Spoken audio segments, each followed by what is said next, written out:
진짜 이런 일이 벌어질 줄 상상이나 했을까? 하버드대가 이제 더 이상 외국인 신입생을 못 받게 됐다니까? 이미 다니고 있던 유학생들도 전학을 안 하면 체류가 불가해. 미국에서 유학 중인 사람들은 지금 그야말로 완전 패닉 상태래.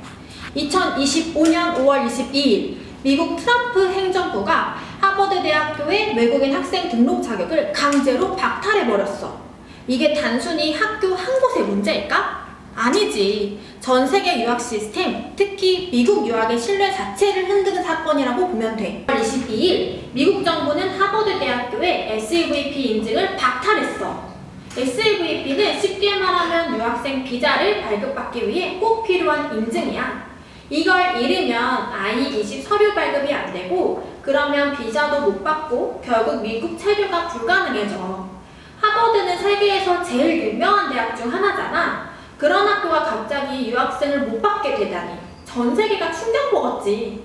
게다가 이미 다니고 있던 유학생들도 다른 학교로 전학 안 하면 비자 무효, 미국에서 쫓겨나야 돼. 그 피해 규모가 어느 정도냐면 하버드 전체 학생 중 약 27%가 외국인 유학생인데 그게 6,800명 이상이야. 한국인도 434명 이상이나 포함되어 있어. 도대체 왜 미국 정부가 이런 결정을 내린 걸까? 표면적인 이유는 하버드가 연방정부의 요구를 거부했기 때문이야. 반유대주의 시위를 단속해라. 다양성, 형평성 관련 정책을 없애라.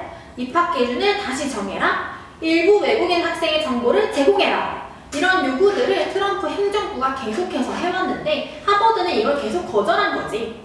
그러니까 정부가 그럼 유학생 못 받게 하겠다 하고 초강수를 둔 거야. 이게 진짜 법적인 문제일 수도 있지만 솔직히 정치적인 압박이라는 해석도 많아. 하버드는 전통적으로 진보적인 대학이고 트럼프는 그런 분위기를 싫어하잖아. 그렇다면 미국 사회의 반응은 어떨까? 하버드 측은 이건 불법적이다, 정치 보복이다, 학문 자유 침해다 이렇게 강력히 반발했어. 법적 대응도 따로 준비하고 있고 미국 교육계도 들썩였지. MIT, 스탠퍼드, 예일 등 다른 명문대들 또한 우리도 당할 수 있다는 불안감이 커졌어. 이건 하버드만의 문제가 아니라 미국 고등교육 전체의 위기일 수 있다는 거야. 그리고 유학생들도 패닉. 지금 유학 준비 중인 사람들은 미국 유학 괜찮을까? 이런 생각 정말 많이 하고 있을 거야. 사실 그건 정말 당연한 거야. 정치 상황이 하나로 비자 자체가 무력화가 되니까. 자, 여기서 중요한 건 우리 같은 유학 준비자들이 뭘 준비해야 하냐는 거야. 단순히 미국에 있는 좋은 학교 가야지 이런 마인드를 준비하면 이런 상황에서는 정말 멘붕어거든. 그래서 지금부터 내가 조사해서 정리한 꿀팁들을 공유할게. 첫 번째, DEI 정책 변화 체크. DEI 관련해서 공격받는 대학은 트럼프 행정부 시절 더 리스크가 커져. 그래서 이런 학교들은 꼭 상황을 체크하고 접근해야 돼. 두 번째, 유학 컨설턴트 말만 믿지 말고 직접 자료 찾아보기. 요즘 학비, 비자, 현지 거주 정책까지 전부 바뀌고 있거든? 현지 커뮤니티나 유학생 포럼도 꼭 확인해봐. 세 번째, 다른 플랜 만들기. 미국만 바라보지 말고 캐나다나 영국, 호주, 독일, 싱가포르도 동시에 조사해봐.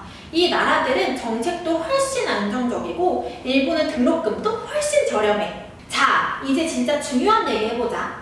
미국만이 유학이 정답이 아닌 시대 우리도 눈을 돌려봐야 할 때야. 그리고 그 대안 중에 진짜 눈여겨볼 나라는 바로 영국이야. 왜 영국이냐고? 내가 조사해본 바로는 요즘 유학생들이 미국 다음으로 가장 많이 고려하는 나라가 영국이더라고. 그래서 그 이유를 몇 가지로 정리해줄게. 첫 번째, 석사과정이 1년.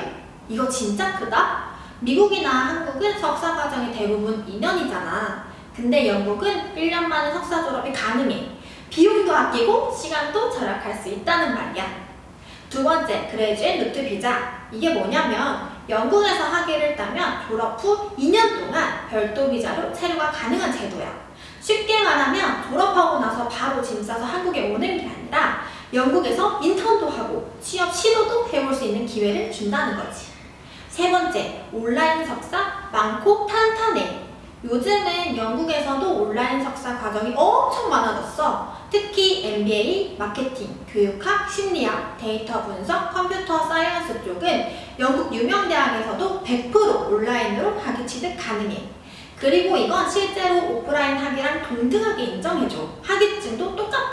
네 번째, 영어권 그리고 글로벌 인지도.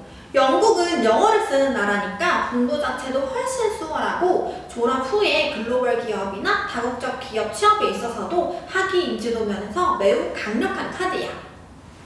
다섯 번째, 정치적 리스크가 적고 이민 정책은 비교적 일관적이야. 미국은 지금처럼 대통령 한 명이 바뀌면 정책도 싹 달라지잖아. 근데 영국은 그런 변화폭이 비교적 적고 비자 정책이나 교육 관련 제도가 안정적인 편이야. 그리고 현실적으로 영국 석사는 1년이라 비용도 1년치만 들고 빠르게 졸업해서 경력 쌓고 귀국하거나 해외 취업에 도전해볼 수 있어. 특히 대기업 승진이나 이직용으로 영국 온라인 석사 준비한 사람들 굉장히 많아. 한국에서 계속 일하면서도 학위를 딸 수 있다는 거지. 그래서 내가 하고 싶은 말은 지금 유학을 고민 중이라면 미국만 생각하지 말고 영국이라는 옵션을 꼭 진지하게 고려해 봐야 된다는 거야. 정리해볼게. 영국 유학은 이런 사람들에게 추천이야. 첫 번째, 학위는 빨리 따고 싶고, 두 번째, 영어권 나라가 좋고, 세 번째, 졸업 후 단기 취업 기회도 고려 중이고, 네 번째, 온라인 석사로 병행하고 싶은 사람들. 자, 이제 진짜 중요한 얘기할게. 요즘 같은 시대에 유학을 준비한다면 불확실성이 큰 미국만 바라보는 건 솔직히 리스크가 너무 커. 그래서 현실적으로 안정적이고 실속 있는 영국 유학이 진짜 좋은 대안이 될 수 있어. 그럼 영국 유학을 좀 더 확실하게 준비하려면 어떻게 접근해야 할까? 영국 유학 준비 시 꼭 체크할 3가지 포인트. 첫 번째는 학교와 과정의 인증 여부를 확인하는 거야. 석사 1년 코스가 대부분이라서 기간이 짧고 밀도가 굉장히 높아. 자기 학습 스타일이 맞는지 먼저 고려하고 해당 학교가 그레지앤루트 비자 대상인지도 학교 공식 홈페이지에서 꼭 확인해봐야 돼. 두 번째는 비자 요건과 체류 조건을 꼼꼼히 비교해주는 거야. 그레지앤루트 비자 덕분에 졸업 후 2년간 체류하면서 취업 기회까지 얻을 수 있는데 비자 신청 서류나 조건은 학교마다 다르니까 gov.uk에서 최신 내용 꼭 체크해. 세 번째는 장학금, 생활비, 도시 선택 등 전략을 세우는 거야. 런던은 비싸고 지방 도시는 상대적으로 생활비 부담이 적어. 또 영국은 학교뿐만 아니라 정부, 외부 기관까지 장학금 지원이 다양하니까 학비 부담 줄이는 방법도 찾아야 돼. 영국 유학 이런 식으로 전략 세우면 좋아. 첫 번째는 빠르게 석사 마치고 귀국하거나 커리어 전환하고 싶은 사람이 1년 코스로 적합하지. 두 번째는 졸업 후 해외 취업, 현지 경험을 쌓고 싶은 사람이야. 그레지앤루트를 적극 활용하면 좋아. 세 번째는 지금 일하면서 학위 따고 싶은 사람들이야. 온라인 석사 과정도 충분히 고려해봐. 네 번째는 전체 비용을 줄이고 싶다면 지방도시나 장학금 조기 지원 혜택도 확인해봐. 오늘 이야기 너무 길었지? 하지만 정말 중요한 내용들이었어. 너무 많은 유학생들이 하버드면 안전하겠지, 미국이니까 당연히 괜찮겠지 하고 생각했는데 한순간에 비자 날리고 체류 자격 잃고 학교도 못 다니게 된 현실이야. 이제는 정말 미국만이 정답이 아닌 거야. 다양한 선택지를 가지고 준비해볼 때야. 혹시 너도 유학 준비 중이거나 친구가 그런 상황이라면 이 영상 공유해줘. 댓글로 너의 생각도 남겨주고 앞으로 더 많은 유학 정보와 현실적인 팁들 알려줄게. 구독, 좋아요, 알림 설정은 늘 고맙고 우린 다음 영상에서 만나자.